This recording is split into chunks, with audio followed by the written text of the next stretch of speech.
hello, ladies and gentlemen. How's it going? My name is RuffledRowlit. Welcome to a brand new video. We're going to be talking about some Pokemon rumors. Let's go! All right, so ladies and gentlemen, today we're taking a look at some Pokemon rumors, leaks, that kind of stuff. It is basically just a lot of things to talk about. So sit back, relax, grab yourself a beverage, and let's get started. First things first is a post over on 4chan. Shout out to all you guys on 4chan, by the way, for sharing these. But basically, it's a post about what's going to be in the Pokemon Presents. Now, this one, unlike most of the other ones, this one is pretty interesting to me. Some of the stuff it says actually seems pretty reasonable, right? So here's what it says, though. Pokemon Legends GS, Pokemon Day Presents, right? So it says, basically, starting things off, is Pokemon Legends GS, implying a Gold, Silver, Legends type of game. Now, I don't personally expect us to get more Legends games. I know there's a whole thing about Legends Celebi, etc., etc., etc. I'm personally not expecting another Legends game. You gotta be realistic, right?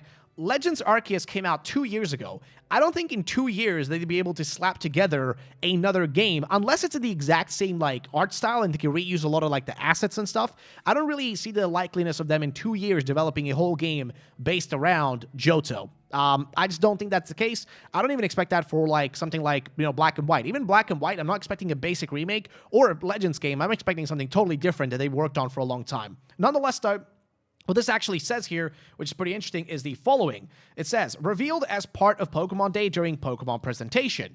All right, seems about right. Seems pretty reasonable. Trailer shows a scroll on a table, and a scroll is untied slowly and opened, and then starts as a painted calligraphy. The Okami-style type drawing. So I guess if we look up Okami-style here, you'll see what he's referring to. Here we go. Just Google that real quick. And if we just look at, like, images, it's basically kind of like this, right? Like, it just kind of looks like this, right? Either way, moving on. He says that the narrator starts speaking, telling the story of a burning temple, and Pokemon lost because of the temple burning. Now, again, I would love a Legends Johto game. I think it would be sick to see the origins of, like, the towers, origins of, you know, Entei, Raikou, Suicune, Lugia, Ho-Oh, all of them. I would love to see all of these guys just being given all the love that they can possibly get. But I don't really know if that's going to be the likeliness here, but let's continue. The story speaks of a hero and 2 legendary Pokemon who accompanied him during that time and battled alongside the hero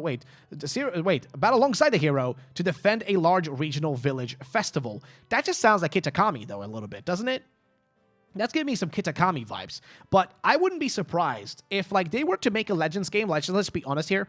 If they were to make a Legends Pokemon game, the most logical thing to do would be to set it in the past, and that story that we only really know, like, tiny little pieces about from, of course, all the different books and lore that we can learn about, you know, Johto, then having, like, that story be actually us, the players. We were one of the ones who caused this back in the day. The same way that, like, you know, when you play Legends, that you are basically the reason that certain things are the certain way they are later on in, of course, Diamond, Pearl, and Platinum. So it would be pretty cool if we were the player who maybe got isekai'd all the way, you know, sent back or, like, sent into this past or whatever version of the world where basically we were the ones helping Ho-Oh, or we were the ones battling Ho-Oh and stopping Ho-Oh. Whether Ho-Oh is good or bad, I don't really know. But either way, it's pretty cool, though. And of course, he talks about this next thing here, which is one legendary Pokemon who was known as a monster, so it's a new Pokemon, I guess, who called forth hurricanes into battle. Is that Lugia? And another one that wielded holy fire that revived the Pokemon lost in the temple burning. Okay, so it's Ho-Oh and Lugia, right? Okay. We are shown this story through drawings on a scroll. Sounds about right. That sounds like a proper way to reveal it. Now, once the story has been told, seemingly in-game footage is shown, and our player protagonist is shown at the stairs of a temple, with bright orange foliage falling around at nighttime. Okay, sounds about right to me. Now, the trainer is accompanied by a large Noctowl standing by his side. Only the player's back is shown with a half view of a temple, stairs, and a temple above. That actually sounds a little bit similar to the reveal that was, or not really reveal, but like a fan-made project of Legend Celebi, actually. Kind of reminds me of that a little bit. At least in terms of its description, it kind of reminds me of that. Which is nothing wrong with that. I think those, you know, fan projects are actually fantastic. But I think it's just really funny, though, that they're mentioning it. Continuing on, though, they say that there is there's actually, when we then see a shot of the trainer's mouth and nose only. The trainer smiles, and the footage goes back to a painted drawing on a scroll. All right, interesting. The character smiling. I mean, sure. The scroll closes, and then wait. reties and starts to spin slow to fast, then slows down very, very slow. This accompanied by a clock sound slowing down and disappearing into green dust. Is that, I guess, Celebi doing it? Is that Celebi making it, like, vanish or time travel away? Now, the green... Also, by the way, I should point out, this is the best generation to do a time travel plot with, because we have Celebi. Celebi, literally a time-traveling Pokemon. This is the perfect time to tie together the final, like, tie together all the stuff that we've seen of the time traveling that's been mentioned, and of course, Pokemon Scarlet and Violet, the future references in Unova, and then of course, the past, the literal past, with Celebi traveling to the past in a Legends-type game. I would love that. But again, I'm very skeptical about another Legends game. I don't think it's going to happen yet, but we'll see. Continuing on, though, he says that green dust is then blown away with the feathers in the wind, revealing a title on the screen, Pokemon Legends GS. I would actually love if that was the name, Pokemon Legends GS, because it would be so different, right? Like, it would not be like PLA, it would be PLGS, right? Which is, I know, a little bit of a mouthful, but I think it would be cool. I personally think it would be cool. And hey, they could even include the GS ball in there. Nonetheless, though, they continue. The title logo is the previous Pokemon Legends logo with gold calligraphy styled G with a distinct feather attached to it and a silver-gray S that looks like a very wispy Lugia shape and ends in a swirl looking like the wind logo. Also has pieces of green dust behind it, recreated as in the picture. So something like that, okay, I can see that. Continuing, saying, release date, late 2024 for Nintendo Switch. The person also continues and says, we'll be back later in the year with more information.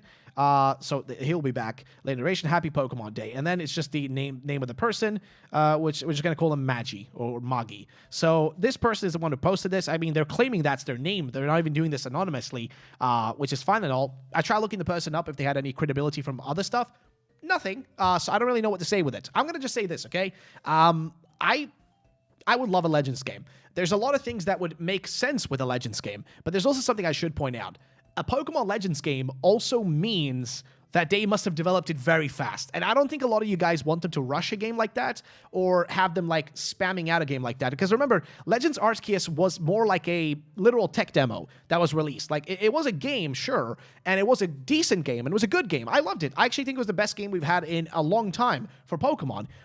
But, and there's a big but, the problem with that game is that it was developed in a specific time frame, and there's no way that in 2 years, unless the development of a Legends game was already decided to be, like, unless they decided, like, hey guys, we're going to start this new series of games that are all going to be Legends games.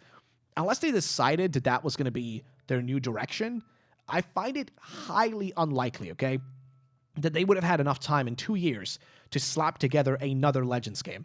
Again, unless they reused assets, unless they reuse a lot of things, I don't think that's the case. I just find it highly unlikely. Again, unless Legends as a series is supposed to be a series of new games, which if that's the case, heck yeah, dude, awesome. We get a Legends game, cool. But I would be worried about the quality of it if it's if it's only been made within the span of 2 years. It would just be a little too little time. That's not enough. But again, we'll have to wait and see. So, again, I'd love you guys' thoughts and opinions on this one. I don't really know what to think about it, but, again, I would love you guys' thoughts. Next up, though, is the fact that this was posted by Anonymous, who says, Pokemon Scarlet and Violet Update 3.0.1 will arrive February 1st, apparently. The update will fix the following issues, which is when leveling up Pokemon Inkay using Candy while it is under level 30, the game will stop receiving inputs from the controllers. Yeah, this was a bug that people had. They're also going to be fixing the TM223 metal sound, which requires Shieldon material to be crafted. However, Shieldon is not available in Pokemon Scarlet, making it impossible for players with that version to craft the TM. And then, of course, this update was announced on December 20th. That was supposed to release this month, but apparently it's going to be coming out on February 21st, or February 1st. I don't know if this is true or not, but hey, fair enough. That's just a little bit of info I thought I would share with you guys. Moving on to the final rumor from 4chan, which is going to be this post right here, which said the following, which is Pokemon Day 2024. Heck yeah, brother, let's go. Saying, I'll cut the fluff and get to the stuff that people actually care about. Now, again, keep in mind, these rumors, and for the love of God, please remember, these are not confirmed real. These are all just rumors. These can be just written by anybody on 4chan, okay? Anybody can write them on 4chan. Anybody can write them on Reddit. Doesn't really matter. These can be posted anywhere at any given time by anyone. So just keep that in mind before we continue. Moving on, though, the person says, Pokemon Red and Blue will be available on the Nintendo Switch eShop shortly after the presentation. I mean, sure, cool. That would be sick if that was true. I personally don't really feel like I need Red and Blue anymore. I do think it'd be a good thing for new Pokemon fans so they can experience the OG games. But I don't really, again, I already have Red and Blue behind me, okay? I already have them in physical copy. I feel like this would be just best for people who don't already own it so they can get their hands on it again. And if they would just do something about Red and Blue, like something they could change about it, that would be sick. However, I should point out that them actually porting Red and Blue would require them to change some things, because that game, like Red and Blue, I think are actually rated R or like rated 18 or whatever. By the ESRB, because the thing with them is, or Peggy, I don't know who like actually rates it depending on which country, but they are rated like as an 18+ game because of the fact that there is gambling in the Pokemon, like when you go to the game corners. So they would have to change that. They would literally have to go into that game and change that to make sure they don't get that rating again, which I don't know if they would be willing to do that. Like, that's just seems like something that's just like an inconvenience to them. But moving on, though, they said Red and Blue will also be compatible with Pokemon Home in March. That would be sick, though. That would be sick. Moving on, saying Pokemon Destinies Kyurem. Ooh, so he's coming up with a brand new name. He doesn't call it Legends. He calls it Pokemon Destinies Kyurem. Ooh, is revealed. Developed by ILCA. I actually have a lot to say about that, because I have actually made a whole post the other day about specifically ILCA, and that I think that they could make a really good Pokemon game if they were given time. But moving on, it says, takes place in an industrialized Kalos, appears to play similarly to Legends Arceus, considerably better visuals compared to the last couple of Pokemon games, and the starters are... Now, this is where you lose me. The starters are Bunnelby, Swirlix, and Helioptile. The trailer ends with Kyurem Mega Evolving. The screen fades to black, and a cry that does not sound like Kyurem at all can be heard. Launches in fall 2024. See, you lost me at the starters. There's no way at all that Pokemon would ever make one of the basic Pokemons like Bunnelby, Swirlix, or Helioptile into the starter choices. Like, that is just not going to happen. Pokemon starters are the best-selling thing within Pokemon. Like, those are the things that sell the most merch, that are the most popular. There's no way that they wouldn't just reuse original starters. Like, there's no way they wouldn't choose, like, an Oshawott or a freaking, I don't know, Mudkip or something instead. There's no way they'd go for Bunnelby and Swirlix. So this is where, like, this one, I'm calling cap on this one. I'm gonna just be real. I think it's fake. Hey, it's me. I'm just saying, dude. I just think it's fake. But that's just my thought process. So that's what I think of this one. Let's move on to the next thing, which is going to be by Soul Silver Art, who shared some theories. And of course, you guys do not know Soul Silver. He is a leak analyst, a man who just shares his thoughts and opinions all about Pokemon. And he says some things here about, I guess, black and white possibilities. He says, while the Blueberry Academy was literally in Unova and had heavy Unova callbacks and themes, Kitakami was simply Johto and Japan inspired, which wasn't the same. So concerning the next few years, would the Pokemon Company Incorporated really do Scarlet and Violet DLC to Unova, remakes Unova, and Legends Unova? No. He says, this is why Unova, Johto, or Gen 10 would make more sense to me in 2023, 2024, and 2025 than having what will feel like 3 games or even years of Unova. But I disagree. Game Freak may just want to do a big Unova extravaganza while working on Generation 10 behind the scenes for the 30th anniversary in 2026. I don't know why people are so obsessed with the 2026 being like the 30th anniversary and that being the next generation. I don't think that really has much to do with anything. Of course, there is a chance that I could be mistaken, and next year we might be just drop the massive nuke that is a new Pokemon like no new Pokemon like generation. That would be massive if they didn't do it next year. I still think they will. But if they don't, that's going to be pretty interesting. However, I just don't get why this 30th anniversary is the reasoning. Like, I would rather say that it wouldn't be the 30th anniversary that would cause them to release the new gen in 2026.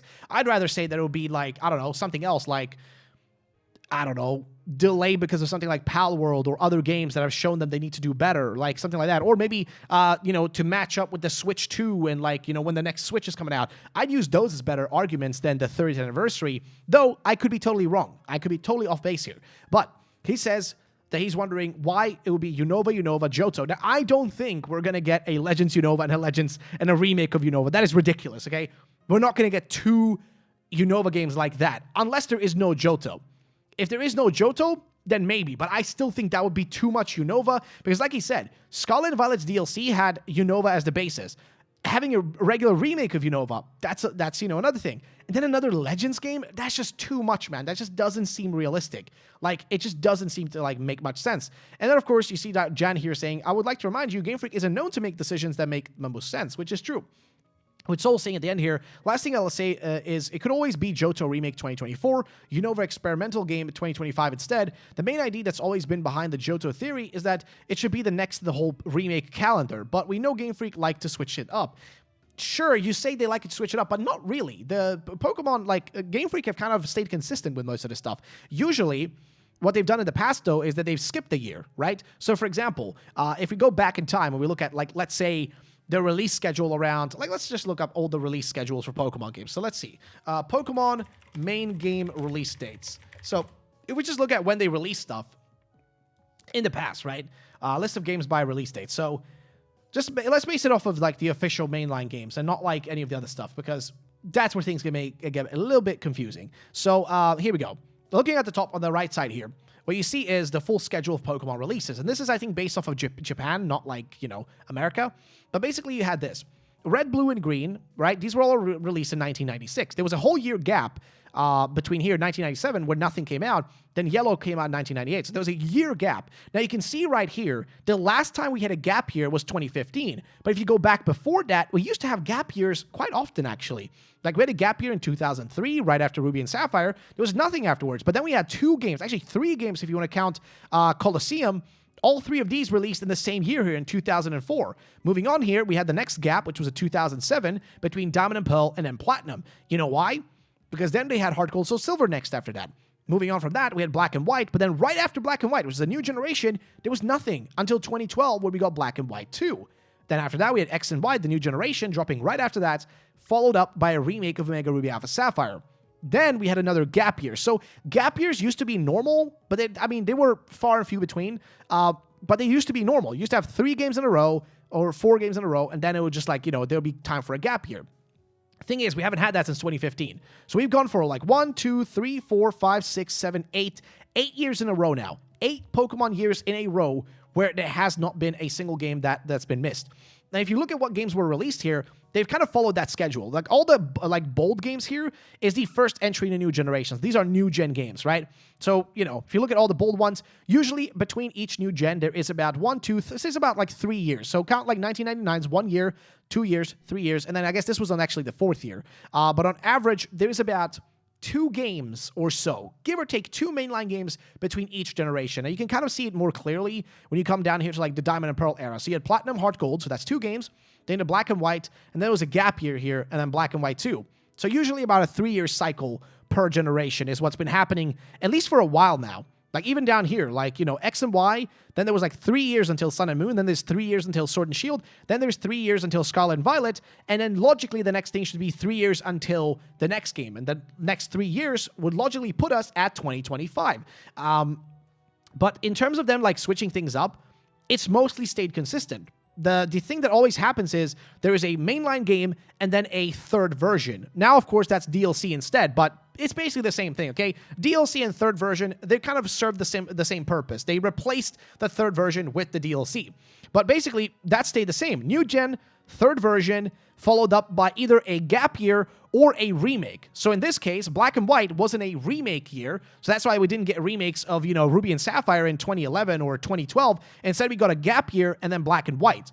So logically, what should happen this year is that we should have Scarlet and Violet, the DLC, and then technically nothing. But like, like Soul said, they do like to change things up. And I think those changes are just these additional games, and these weird new experiments, right? Like, you know, again, Legends Arceus, as well as, you know, like Let's Go Pikachu and Eevee. Those are experimental games. Those aren't really following the actual schedule that we're used to. But again, I digress. I think it's just interesting to look at, and I want to know your guys' thoughts and opinions, which leads me to one of my weird, like, little unpopular posts on Twitter, where I specifically tweeted out, unpopular opinion, I think ILCA can make a better Pokemon game than Game Freak if they were given the freedom to do whatever they want creatively and aren't hindered by the rules of a Pokemon remake game. And a lot of people had different opinions. A lot of people agreed, a lot of people disagreed, and then Foul Plays actually said, I mean, they kind of did. So this is actually where I kind of got this, like, feeling from, because I looked up this game, One Piece Odyssey. So this is a kind of open world One Piece game, right? So if you don't know One Piece, massive manga, the best-selling one of all time, I think, and a massive anime as well alongside it. It's a massive franchise. And the thing is, this game, One Piece Odyssey, I looked up the reviews on it, and I kind of want to play it myself now because I've been enjoying One Piece. So a lot of people that are talking about this game are just all positive. Apparently, the game is fantastic. The graphics, if you look at it, the game looks really good, okay? The game looks really good, and you can't deny it. It really, like, does that, like, anime art style thing really well. The game looks good. The grass, the textures, I mean, it's not perfect, again, but it's an anime style game. It's a stylistic thing, right? You know what I mean? And the game looks solid. The game looks really solid. And what he says here is that Odyssey has a turn-based combat, voice acting, 3D modeling, and shading, original story, and the list goes on. I fully believe ILCA was held back from making BDSP what they wanted, especially when we look at the art book for BDSP, which is true. I think the issue is that Game Freak gave, like, basically the Pokemon game to them. They gave them Diamond and Pearl, and they told them, remake Diamond and Pearl. And that's it. You have no creative freedom. You just need to remake this. And I think they took that very literally. I think that they were basically, like, you know, chained up and forced to do it exactly that way. I don't think they had the freedom to do it in, like, you know, to creatively change things or do things or, you know, do interesting stuff with it. Whereas with Odyssey, they had the freedom to mess around and do whatever they want with this. They had the freedom to either go as hard as they can on it or as bad as they can. Keep in mind, this game, Odyssey, was actually made, again, by ILCA. Like, if we look it up here, One Piece Odyssey, I think it was made by ILCA, and then published by Bandai. So here we go. So we look it up on Google. You'll see here One Piece Odyssey. It says, like, let's see. So it is One Piece Odyssey is a 2023 role-playing video game developed by ILCA, or ILCA, whatever you want to call them, and published by Bandai Namco Entertainment. So yeah, they literally were the ones who made it. So again, very strange. They worked on it. They created it. If we look it up right here, the problem is, if you look it up, it's going to seem like Bandai Namco made it, but Bandai Namco just published it, right? Like you see here, developer ILCA. Like, ILCA is literally the ones who take credit for actually making this game. Again, looking at the reviews, it is a €50 game. Looking at the reviews, it's mostly positive, especially recent reviews. And overall, like, it seems like most people are happy with it. There are, of course, negative reviews. You're always going to have someone. Basically, it's like a lot of people just being torn about the price. Because, again, the price is, you know, going to be questionable. But, again, a lot of negative reviews, a lot of good reviews. Overall, it's mostly positive. It's always what's going to be about every game, you know what I mean? Even the best game of all time will still have people that are naysayers. But my point is just this. If they can make a decent game like this, you know what I mean? I mean, look at this. This is actually a solid looking... This looks good, okay? There's no way to deny this shit look good, man. This shit looking good, okay? Way better than BDSP. This shit looks solid. I am pretty sure if they can pull this off, they can probably pull off a decent Pokemon game. Which is what I hope they can do if they're ever given Pokemon again and they're given the freedom to kind of just make what they can make. Which is kind of funny because there's actually an article that came out about Nintendo taking legal action against a Pokemon clone that isn't Pal World. Actually, they went after a game called Poke Zoo, apparently. I tried looking it up, and I don't know if it's this or if they already took it down, but it's like the closest thing I could find. It's called Poke Zoo. It's literally got the logo of Pokemon and shit. It is just awful, okay? It's not a good-looking game. It looks really bad. But yeah, they might have gone after that one, which is kind of funny. But yeah, just thought I would share this. I thought it was just a little bit hilarious. And also, I just want to share this really cool animation here by Yasuno over on Twitter of specifically Aeroblast animation for Lugia, which is just so sick, man. It's just like the one from the second movie, and it looks just epic, dude. It just looks so sick.